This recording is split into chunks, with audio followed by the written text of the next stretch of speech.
So here we are. Yeah, welcome everybody to the third edition of Sudwave. We are fully online this year. I'm very happy to be here with Mr. Andy Jones. So hi, Andy. Hello. Hi. So do you want to introduce yourself, please, and tell us what you do?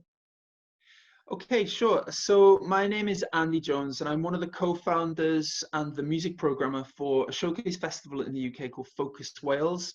We're now in our 10th year. We're, at its core, we're all about championing the best emerging Welsh artists of all genres and putting them in front of the music industry. We set out originally with 2 venues and 40 artists. And over the 10 years, we've grown to an event now that hosts 250 artists across 20 stages over 3 days. We have a conference element, which hosts roughly 500 delegates from across the world each year at our event. Next year will be our 10th edition of the festival. 2020 should have marked our 10th edition of the festival, but of course, COVID-19 meant that we had to postpone. I guess that's what we're here to talk about. Yeah, okay. So you just mentioned you postponed the event, so nothing happens in 2019, like many other festivals. So that's very important. We would like to know what exactly is happening with the live music scene in your country and how the pandemic affected like your festival, but also the live music scene, you know? So if you want to tell us more. Yeah, of course. I guess from our side, it's important to note that the UK has devolved governments. So in Wales, we have our own government, which controls things like health and can put its own measures in place in terms of the hospitality sector, which of course affects our plans when we want to deliver a festival. So we've been communicating with Welsh government and had really good engagement with Welsh government from as soon as the pandemic hit, really. I know I can speak from my experience delivering events and working in music in Wales, more so than I can't really speak on behalf of people working in England or Scotland, though I have an awareness of the types of support that they've had. But certainly in Wales, we've had, as I say, really good engagement from early March, really right through to now, in terms of, being able to speak to the right people at Welsh Government and to get a steer on where things are going, to get advice on what support is available for ourselves as festival and conference organisers. But equally just to get a steer on what's going to happen with venues, what grants may be available, and what advice is available, and just support generally.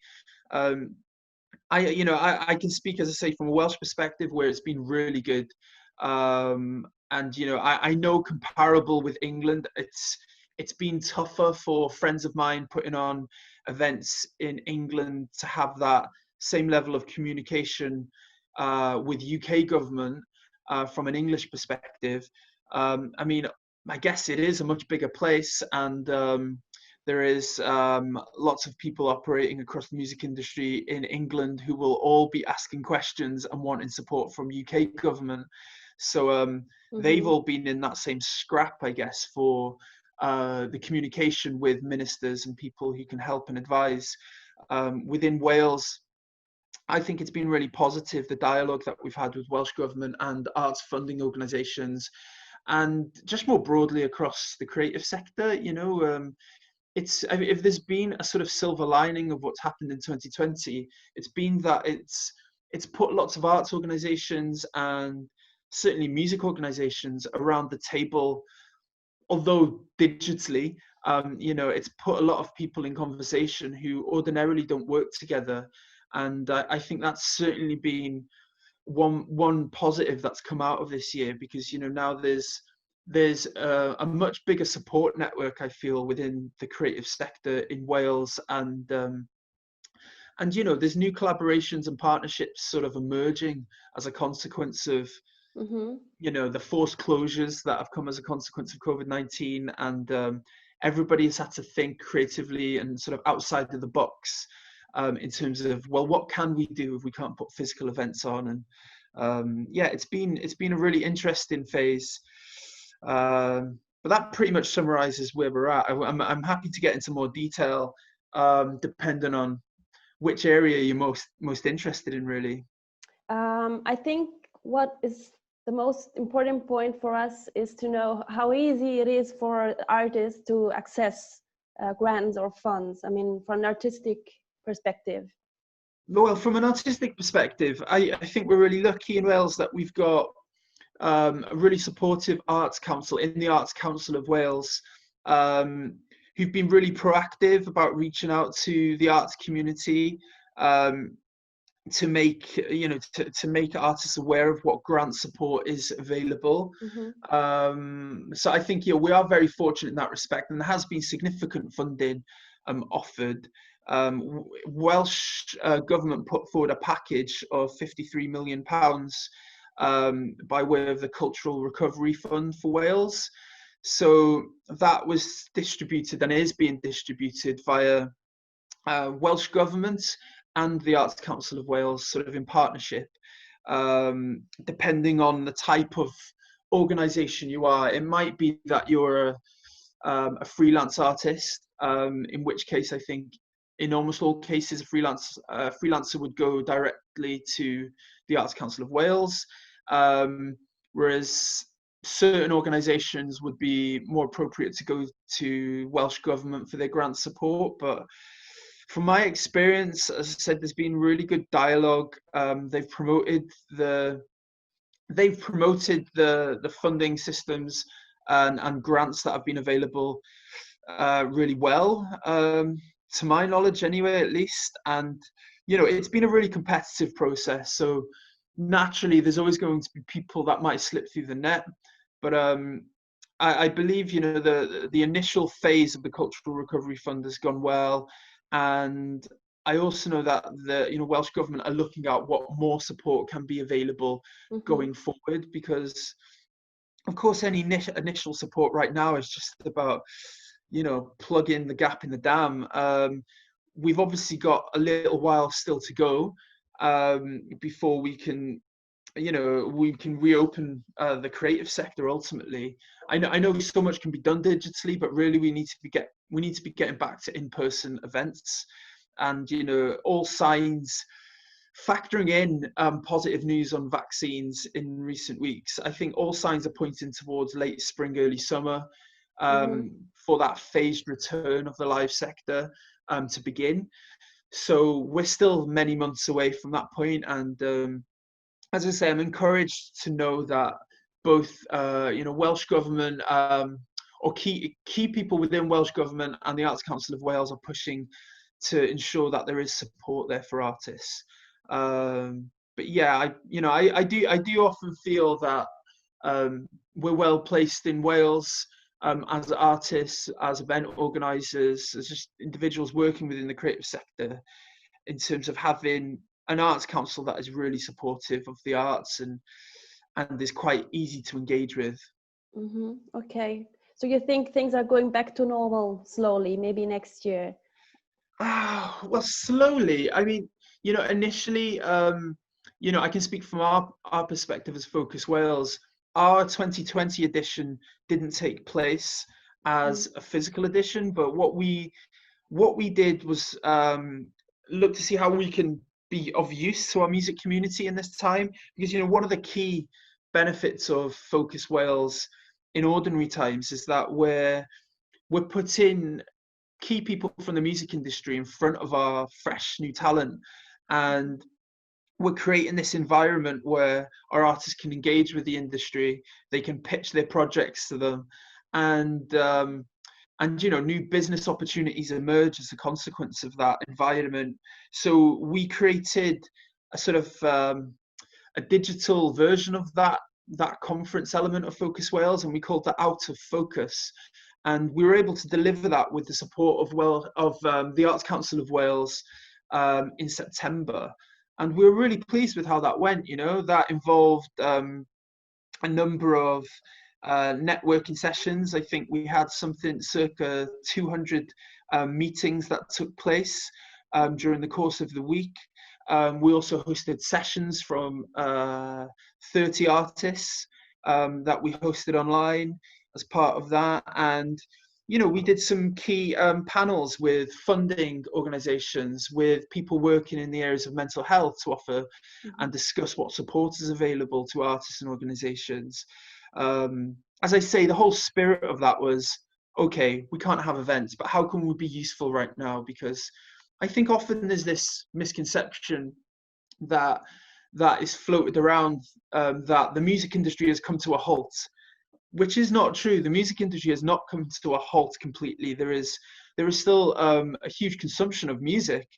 I know, for example, if you speak to my friends working in the area of publishing and synchronization, that they will tell you that business is as normal. If anything, it's thriving because people are consuming a lot of Netflix and movies and video games, and there's lots of opportunities for songwriters and recording artists through that area. So, you know, we did, you know, we had a lot of people working in sync take part in Out of Focus, for example, so they could speak to artists and say, look, while you can't play, you can still exploit the benefits of your back catalogue, and you can still generate income through your music, essentially. And here's some ways to be positive. We had a YouTube expert talking about monetizing YouTube channels as an artist. And this was an artist based in North Wales, from his YouTube channel, and solely from his YouTube channel. So, you know, we did things like this because I think, as I say, a lot of artists can be so fixated on touring that they think that without touring you can't have a music career, and actually it's not true. So yeah, that was the whole point of that. And as I say, we were able to deliver an event like that in September, but we don't want to be delivering events like this all the time. You know, there's huge value of bringing people together in person, and those organic sort of relationships that happen because of the environment that you create at showcase festivals and conferences, that is almost impossible to truly replicate in a digital form. So we're very keen, yeah. And, you know, based on all the conversations that we're having with Welsh government and just more broadly across the music industry, I think late spring, early summer is that sort of starting point for the phased return. Certainly that's my forecast anyway. Okay, well, that sounds great, actually. It's quite a positive insight. So I don't know if you have any suggestion you would like to tell. Yeah, I mean, for now, I think what's been really difficult, I mean, working closely with some artists as well on their strategy development over recent months, I think one of the most difficult things is that the uncertainty means, as an artist, you can't truly plan a campaign or with any certainty or confidence begin to look at tours and planning overseas activities, you know, because of the travel restrictions. But I think it's credible to start looking at activities from the summer. I know there's still a lot of uncertainty around the larger scale events, because they need, I mean, the larger scale events in the UK, for example, a Glastonbury needs certainty. By the end of January, they need to know if they can happen in June, you know. So there is understandably uncertainty around those larger scale events, but I think it's credible to be planning for events and shows across grassroots music venues from certainly early summer, albeit, you know, we are looking at a phased return, so we should all be anticipating, I think, at least initially reduced capacities that will hopefully gradually reduce as the weeks and months go on, leading towards the end of summer and autumn, where hopefully with Focus Wales in October next year, we're hoping with a degree of confidence now that we should be able to go ahead with only limited social distancing requirements. But, you know, we're trying to be positive, and we're taking it 1 week at a time like everybody. But I think if there's one thing, yeah, I just want artists to start thinking positively. The music industry and just generally artist strategy should always be based on 2-3 year planning.